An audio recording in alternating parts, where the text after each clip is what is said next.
Welcome back to the Deep Dive. Today we're diving into something you've been exploring: drug policy reform. You've given us a really interesting mix of sources. Yep.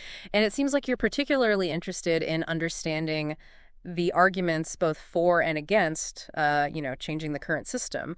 It looks like we've got excerpts from several YouTube videos, experts, advocates, even some politicians weighing in, all with their own take on the drug war, its consequences, and what we could be doing differently.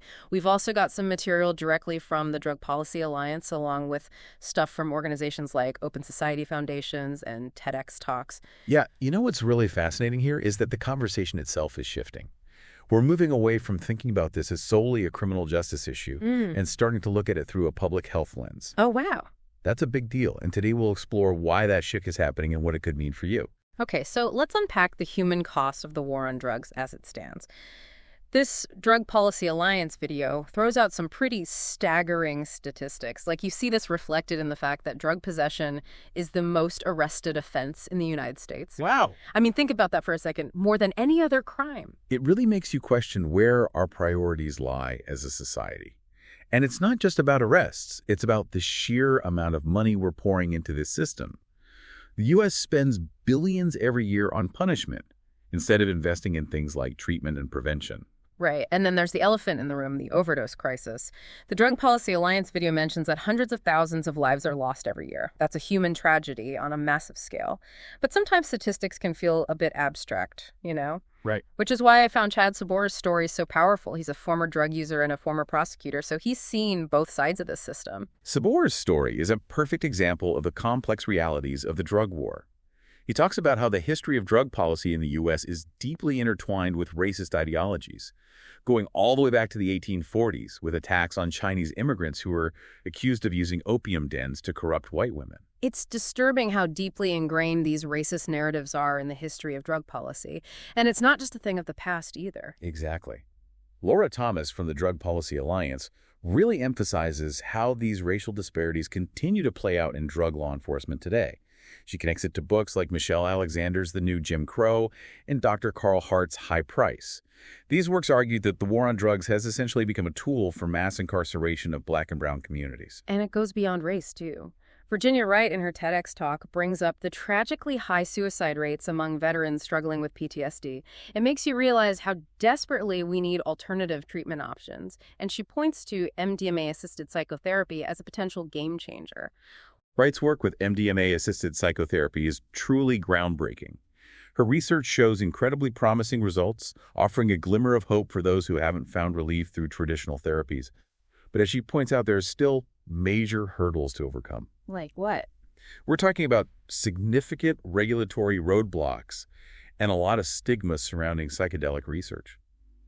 It's a battle against deeply ingrained societal perceptions. But the tide seems to be turning. Well, that's encouraging. I'm curious to learn more about this shift in public perception. Yeah, it does seem like people are starting to realize that the old way of doing things just isn't working. A Gallup poll that Thomas mentions shows a pretty dramatic increase in support for marijuana legalization. Yeah, it seems like people are more open to exploring different approaches than they used to be. Even some traditionally conservative voices like Newt Gingrich and Grover Norquist are now advocating for drug policy reform. That's a pretty big shift, right? It is a sign that the conversation is moving beyond those traditional political divides. It's becoming more nuanced. We also have the example of Juan Manuel Santos, the former president of Colombia. In a discussion hosted by Open Society Foundations, he shared his personal evolution on this issue. He went from having a very hardline stance on drug prohibition to actually becoming a vocal advocate for legalization. That's quite a journey. I'm curious what prompted that kind of shift in his thinking. It seems like it was a combination of evidence and experience. He saw the devastating consequences of the drug war firsthand and realized that a new approach was needed. I can imagine that advocating for such a controversial issue, especially when you're a political leader, must come with its own set of challenges. Absolutely. He talked about the political risks involved, but ultimately he decided that prioritizing long-term solutions over short-term political gains was the right thing to do. And how did he go about changing people's minds? It seems like a daunting task. He realized that a lot of the resistance stemmed from fear and misunderstanding. So he really focused on public education, explaining the rationale behind his change of heart. He found that once people understood the issues better, They were more open to considering reform. So clear communication and open dialogue are key. Absolutely. When we break down these complex issues and address people's concerns head on, it helps to bridge those divides and create space for new possibilities. Okay, so we've talked about the human cost of the current system and the growing momentum for change. But what does that change actually look like in practice? What are some of the solutions that people are putting forward? One approach that's gaining a lot of traction is harm reduction. Ben Socher, in his TEDx talk, shares a really powerful story about reversing an overdose in Vancouver, which has been a pioneer in implementing harm reduction strategies. What exactly does harm reduction involve? Harm reduction is a strategy that prioritizes minimizing the negative consequences of drug use, rather than focusing solely on abstinence.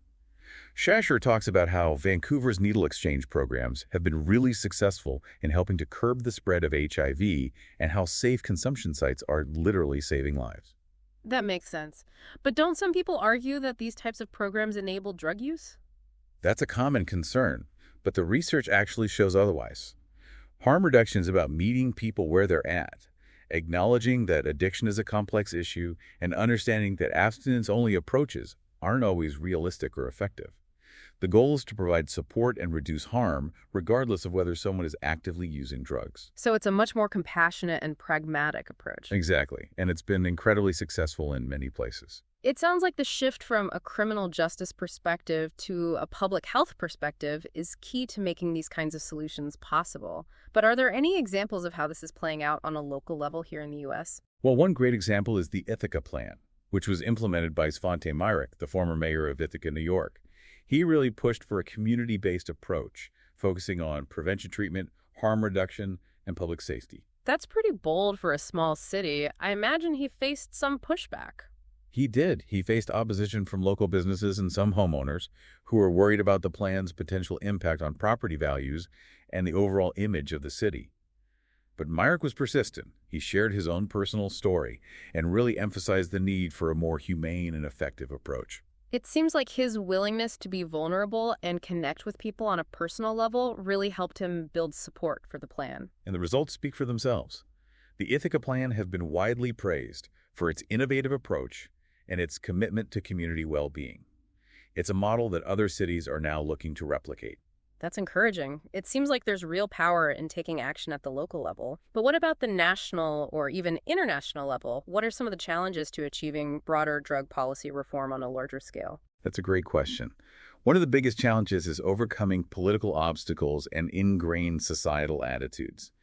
President Santos talked about the importance of finding unlikely allies and building coalitions with people who might not necessarily share your exact viewpoint. He found common ground with conservative figures who recognize the need for a more rational approach to drug policy.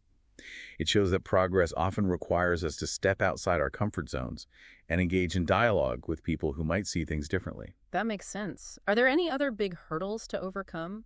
Well, the ongoing debate surrounding MDMA-assisted psychotherapy is a good example. Yeah. While the research is incredibly promising, there are still a lot of regulatory hurdles and societal stigma to overcome. Yeah, Virginia Wright in her TEDx talk talked about the frustration of seeing such a potentially life-changing treatment being held back by outdated regulations and misconceptions. She really advocates for a more nuanced understanding of these substances and their therapeutic potential. She makes a strong case for expanding research and challenging those outdated beliefs. It all comes back to education, doesn't it? Like Chad Sabora said, having open and honest conversations about these issues, separating fact from fiction, and challenging those old ways of thinking is crucial. It feels like we're at a turning point in this conversation. Public opinion is shifting, and we're starting to see real progress in some areas. But what about the global picture? Yeah, it's interesting you bring that up because we haven't really touched on how these conversations are playing out in other parts of the world where the challenges in the political landscapes can be even more complex. Right. Yeah, that's a good point. It's easy to get caught up in what's happening here in the U.S., but this is a global issue. What about countries that are grappling with even stricter drug laws or facing, more deeply rooted cultural sensitivities? Well, one case that really highlights these complexities is Malaysia. We have some insights from YB Nurul Izzah, a member of parliament who has been a leading voice for drug policy reform in her country. I remember President Santos mentioning that some Asian countries have been particularly resistant to changing their drug policies. And If I'm not mistaken, Malaysia still has the death penalty for drug offenses, right? We do. That makes advocating for change incredibly difficult and risky. But what's interesting is how YB Nurul Izzah is approaching this challenge. She's focusing on building coalitions and working within the existing system to try and gradually shift perspectives. So it's a more strategic, incremental approach. Exactly. For example, she's been working with the Malaysian Prison Department, which has been surprisingly receptive to reform efforts. It's an example of finding those unlikely allies like President Santos was talking about. That's fascinating.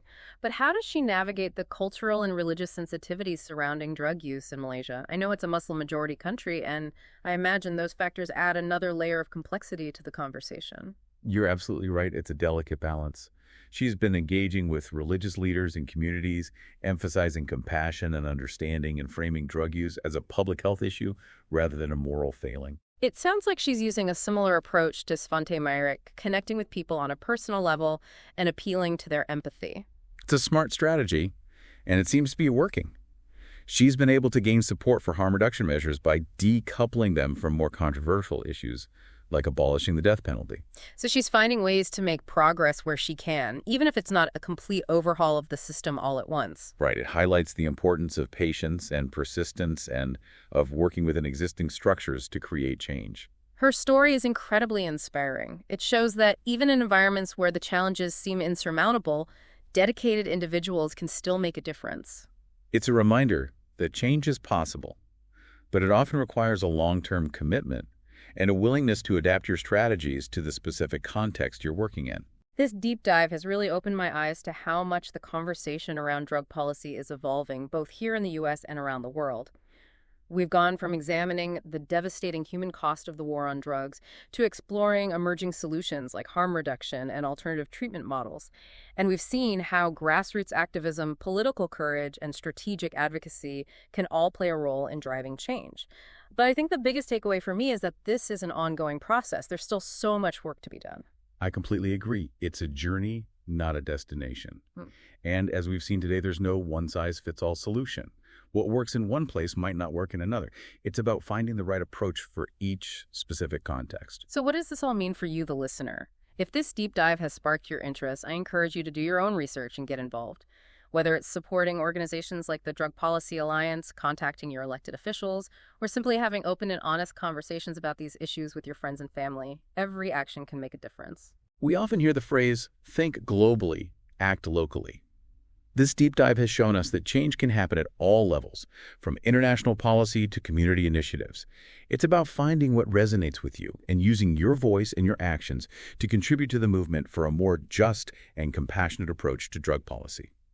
That's it for this episode of The Deep Dive. We hope you found this exploration insightful and thought-provoking. Keep learning, keep questioning, and keep pushing for a better world.